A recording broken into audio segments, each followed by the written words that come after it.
And this is the reason you shouldn't do drugs. Do drugs. Do drugs.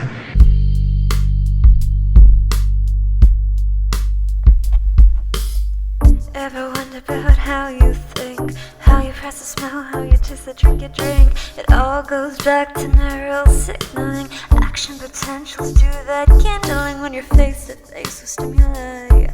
You touch, taste, hear, smell, think that you're about to cry. You process the sensation due to a change in polarization. From receptors to the CNS, they transmit information. Once the enemy pass the threshold, -55. the action potential about to unfold. Get it? Depolarize, repolarize, hyperpolarize, refract. The change in member potentials dictating how we act.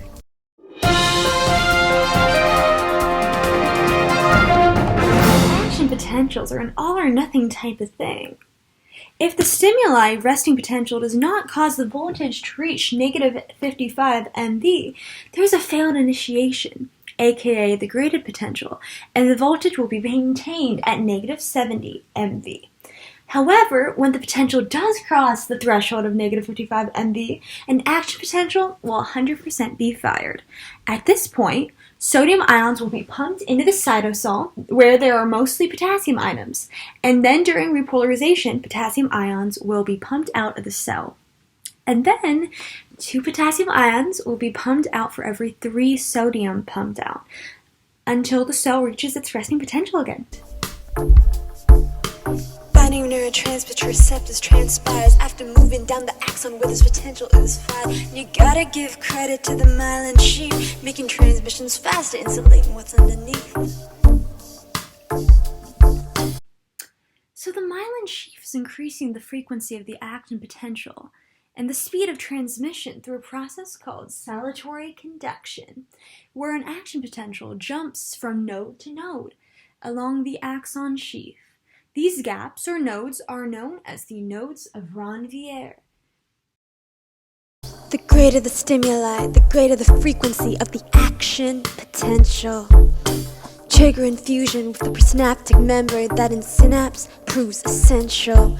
But you might be curious about all these steps. For neurotransmitter action, I'll provide your AP prep. Number 1, neurotransmitters are synthesized and stored in vesicles. 2. They fuse with the presynaptic membrane and release into the synapse. 3. They bind with autoreceptors, inhibiting release. 4. They bind to postsynaptic receptors. 5. After the release is through, they get deactivated by reuptake or enzyme degradation.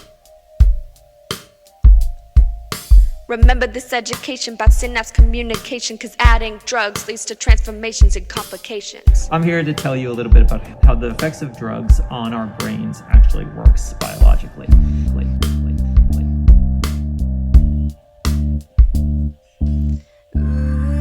Look at the brain on drugs, a peek inside the head.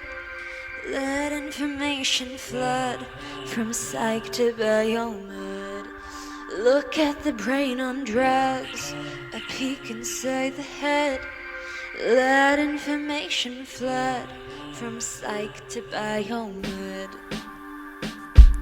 When drugs are added is when this gets interesting. Agonist, antagonist, and reuptake inhibiting. Agonist. Heroin, oxycodone, morphine. They copy neurotransmitters, they act like dopamine. Or GABA, glutamate, acetylcholine, norepinephrine, serotonin, even histamine. They bind to their receptors and mimic their effects. This will get you high, yeah. This'll get you wrecked. Antagonist.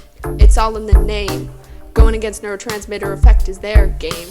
Affinity, not efficacy for cognate receptors. They bind and they block their powerful interceptors. Reuptake inhibitors. Prozac and Lexapro. But first let's understand reuptake, yo. In the process called reuptake, the presynaptic nerve ending essentially reabsorbs the neurotransmitter it has secreted. This allows for the recycling of neurotransmitters and regulates the level of neurotransmitter present in the synapse, thereby controlling how long a signal resulting from that neurotransmitter release lasts.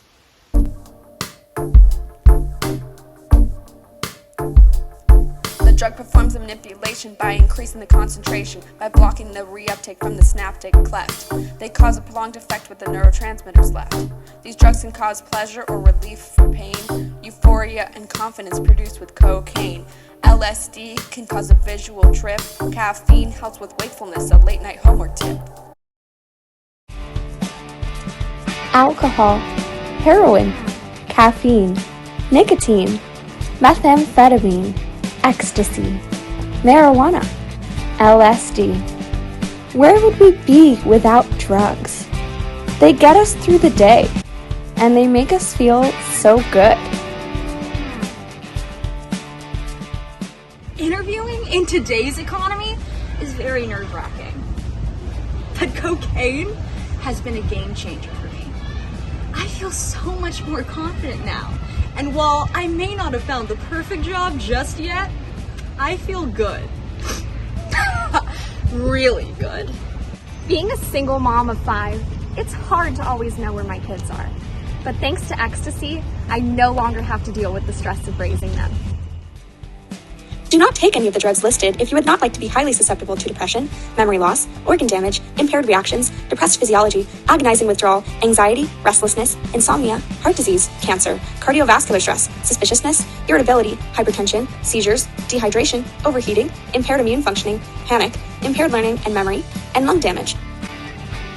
Death has been observed in some cases through use. Should you experience death, call your provider immediately. Dopamine produces pleasure.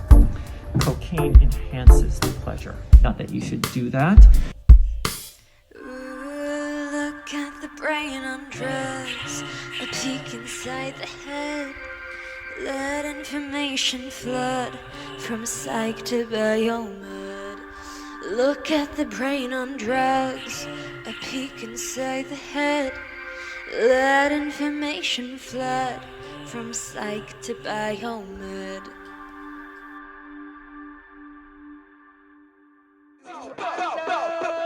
LG. She's my favorite teacher ever. Favorite teacher ever.